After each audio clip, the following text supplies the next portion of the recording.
जय श्री राम। श्री रामचंद्र जी की कृपा देखिए। कर्म की गति बड़ी कठिन है, उसे विधाता ही जानता है, जो शुभ और अशुभ सभी फलों को देने वाला है।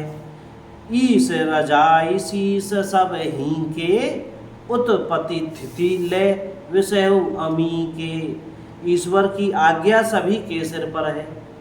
उत्पत्ति, स्थिति, पालन और संहार तथा अमृत और विष के भी सिर पर है।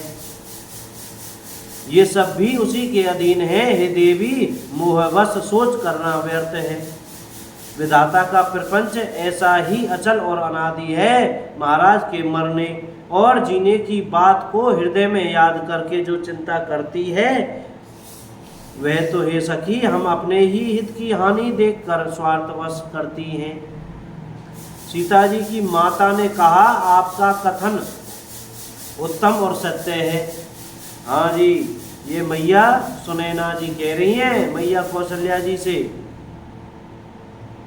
आप पुण्यात्माओं के सीमा रूप अवधपति महाराज दशरथ की ही तो रानी है, फिर भला ऐसा क्यों नहीं कहेंगी।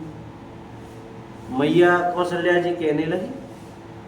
कौशल्या जी ने दुख भरे हृदय से कहा, श्री राम लक्ष्मण और सीता वन में जाएं, इसका परिणाम तो अच्छा ही होगा, बुरा नहीं।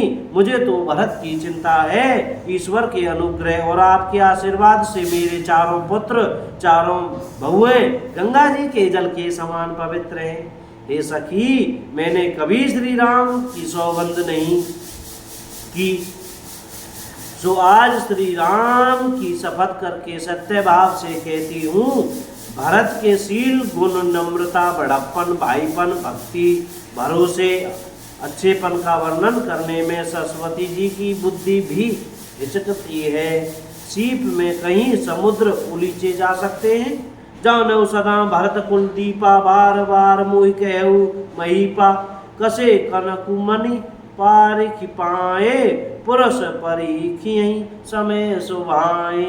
श्री राम जय राम जय जय राम। और मैं भरत को सदा कुल का दीपक जानती हूँ।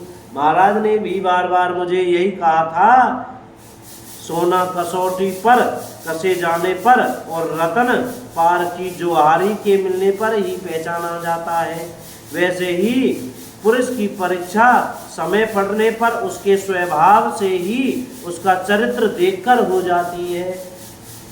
सीताराम, किंतु आज मेरा ऐसा कहना भी उचित है, शोक और स्नेह में सयानापन विवेक कम हो जाता है। लोग कहेंगे कि मैं स्नेहवश भरत की बड़ाई कर रही हूँ। कौशल्या जी की गंगा जी के समान पवित्र करने वाली वाणी सुनकर सब रानियां स्नेह के मारे विकल हो जाती हैं। राधे श्याम। कौशल्या जी ने फिर धीरज धरकर कहा, हे देवी मिथिलेश्वरी, सुनिए ज्ञान के भंडार श्री जनक जी की प्रिया, आपको कौन उपदेश दे सकता है। रानी राय सन अवसर पाई, अपनी भांति कह समझाई, रखी एवं लखनु भरत गव नहीं बन, जाऊं यह मत मान नहीं मही पे मन।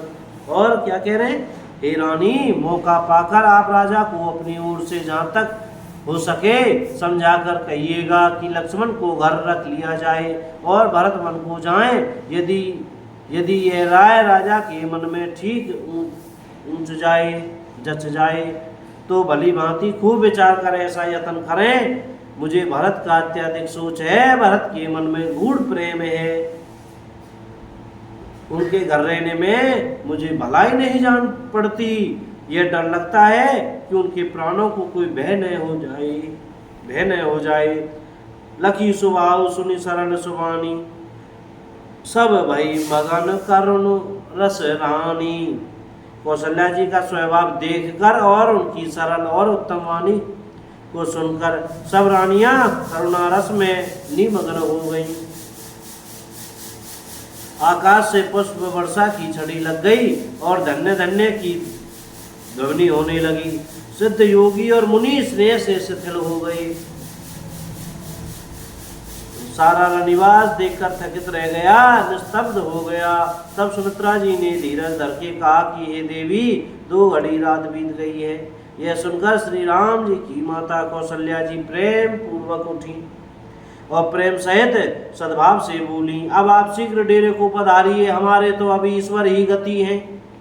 अथवा मिथिलेश्वर जनक जी महाराज सहायक है, भैया ये फैसले करवाएंगे, ऐसे कहने लगी माता जी।